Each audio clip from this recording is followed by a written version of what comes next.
It's that time of the week again. Let's take a look at the comics coming out this week so I can tell you what I'm getting.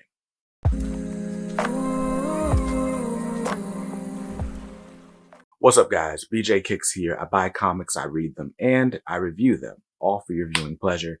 If you're new here, welcome. If not, welcome back. This is the latest episode of a series I like to call What I'm Getting, where I take a look at the books coming out in the upcoming release week.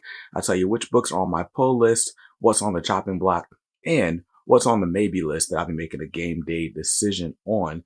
And I always like to start with the book that I'm most excited for. And this week, this is a surprise, but this week, the book I'm most excited for is Teenage Mutant Ninja Turtles, the Armageddon game #2. So the Armageddon game #1 came out last month, and it's a tie-in series or an event featuring the Ninja Turtles. It's going between this Armageddon game series and the main TMNT title. And basically, the Rat King is playing like this sort of chess game, if you will, featuring a bunch of the Turtles villains that you are familiar with. Baxter Stockman, Krang, and others. And then, while that's going on, there is a new mutant threat developing in New York City, or in the mutant town area of New York City. And Baxter Stockman is like playing his best misinformation, disinformation campaigns, all to hurt the Turtles and take over the world. And it's honestly pretty interesting. I will say I'm certainly more involved or more interested in the new mutant threat in New York City. There's some stuff with Dimension X and all this other stuff going on in the event.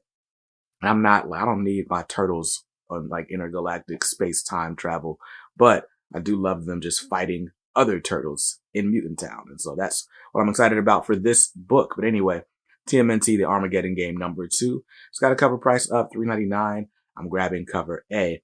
And that is starting off the list with some indies, which doesn't happen often. So let's go ahead and talk about the other indie books on my list, starting with Firepower, issue 24. So Firepower, written by Robert Kirkman with art by Chris Samney. I finally got caught up on Firepower about 3 weeks ago. Thankfully, there was some time between issue 23 and 24. But basically, the dragon is out. All these old masters are out. And Owen is supposed to be leading them. And man, he's going back and forth. Like, it's basically the serpents basically possessing people has just been like getting us all types of action. And I'm excited to see where we go with it in this issue 24.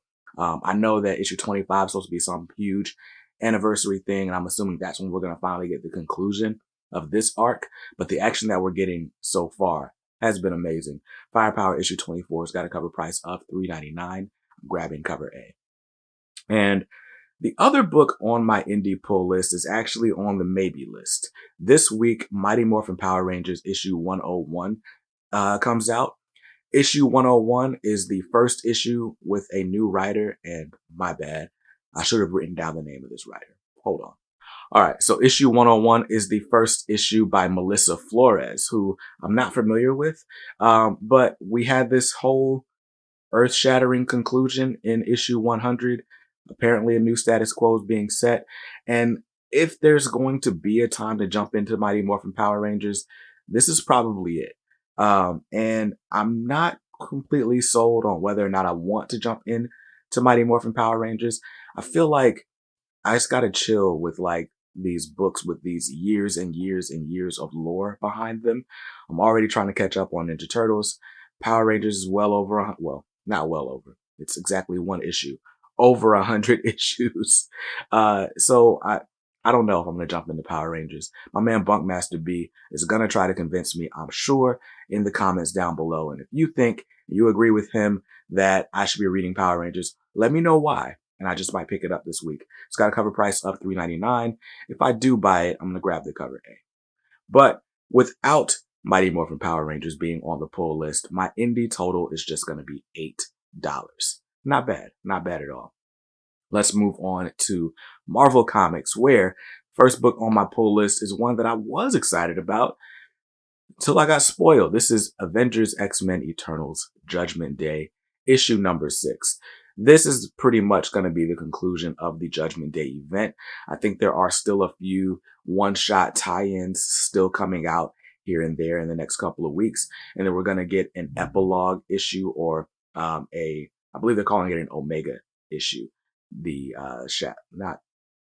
Judgment Day Omega, I believe is coming out later. But anyway, Judgment Day, the Avengers, the X-Men, and the Eternals are all fighting.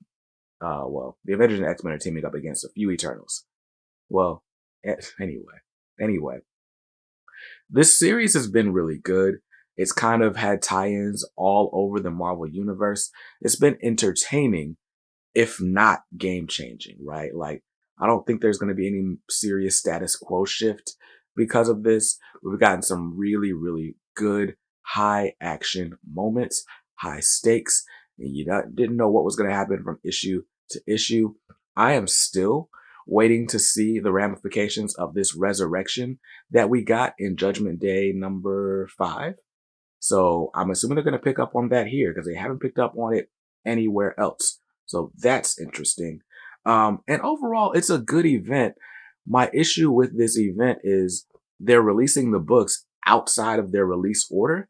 So, for example, last week's Immortal X-Men number 7 literally starts with, hey, well, at least we settled that fight with the Avengers and life's back to normal. And I was like, whoa, wait, what? What? Because if you look at the release order, this was supposed to come out before that, but it didn't. And I got spoiled just for reading my comics on time. Anyway, Judgment Day number 6 should be a satisfying conclusion. Cover price on this one is $5.99. I'm grabbing cover A. And next up on the pull list is Amazing Spider-Man issue number 12. Amazing Spider-Man, written by Zeb Wells. This time we got art by John Romita Jr. It's been an interesting series, right? Ever since they relaunched at issue 1, we've got a bunch of different story threads going on. Peter Parker did something 6 months ago that's really got like the world hating him. For some reason, him and Mary Jane cannot be a thing and they're barely on speaking terms. That's the part of the story that I'm actually interested in. But instead of like diving deeper into that, they've been really stretching that part out. And we get all these different stories in the middle. So in the last issue, we got the return of the Hobgoblin, or maybe not the return of the Hobgoblin, maybe the introduction of a new Hobgoblin. We don't know. This issue promises to just be a really action-packed issue in the fight between this mysterious Hobgoblin and Peter Parker Spider-Man. Honestly, I'm enjoying the series more than my reviews make it sound like. I enjoy it issue to issue. I just wish the story would actually move along a little bit quicker, as opposed to us just introducing a bunch of different elements in every issue. But that's comics, right? Amazing Spider-Man issue 12's got a cover price of $3.99. I'm grabbing cover A. And the last book on my pull list for Marvel Comics is Wolverine issue number 26. So last month's issue was an anniversary issue. You got 2 stories in one.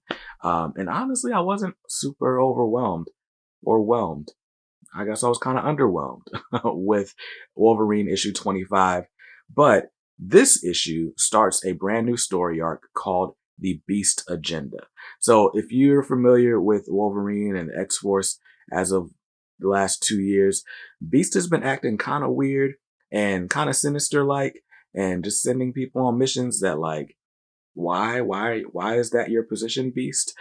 And apparently this story is going to involve Beast sending Wolverine on some missions. And I guess if I had to guess, Wolverine's going to be the conscience at some point, which is interesting. So this promises to be a brand new jumping on point for you in case you haven't been reading Wolverine so far. Probably a good place to start. And it should be a good looking book. It's got a great artist and it's written by Benjamin Percy, who honestly is not a bad writer. It's just that Wolverine and X-Force, for that matter, just keep getting thrown into random X-Men events. So hopefully this story arc can breathe a little bit. Should be entertaining. Wolverine 26 got a cover price of $3.99. I'm grabbing cover A. And that's it for the Marvel pull list. If I just stick to the list, my Marvel books are going to cost me $14 this week. Now let's move on to the distinguished competition over at DC Comics, where there are 3 books on the pull list. Dang, I'm not caught up with any of these. So first up is Action Comics issue 1048. This is the 3rd issue in the Kal-El Returns story arc that started in Action 1047 and continued in Superman Son of Kal-El. Fun fact, I have been waiting for Action 1047 to hit DC Universe Infinite so I can read it on my iPad. And that's why I'm behind on this series. But hey, is what it is. I'll catch up on it soon. Action Comics 1048's got a cover price of $4.99. I'm grabbing cover A. And next up is DC vs. Vampires issue 10. If I'm being honest with you, I kind of fell off this event. They started throwing like a bunch of random tie-ins and they did a whole tie-in series called All Out War. Why does the tie-in series have 6 issues when the main event is only a 12-issue book? I just think they're doing too much.